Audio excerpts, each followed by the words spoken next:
Hey, what's up guys? So in this video we will see, does the Vivo Y200 have an SD card slot or not? Now to check if the Vivo Y200 have an SD card slot or not, just use the SIM ejector tool which is given with the smartphone in the box, or you can use any SIM ejector tool. Now the next step is to insert the SIM ejector tool in the SIM tray hole at the bottom of your smartphone, just like that. Now just take out the SIM ejector tool from your smartphone. Now, as you can see, the Vivo Y200 comes with a hybrid SIM tray.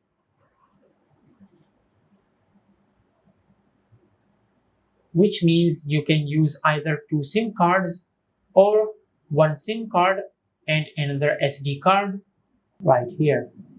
And this is how you can check if the Vivo Y200 have an SD card slot or not. If you found this video helpful, please like the video and subscribe to our channel and hit the bell icon to get notified when we upload a new video.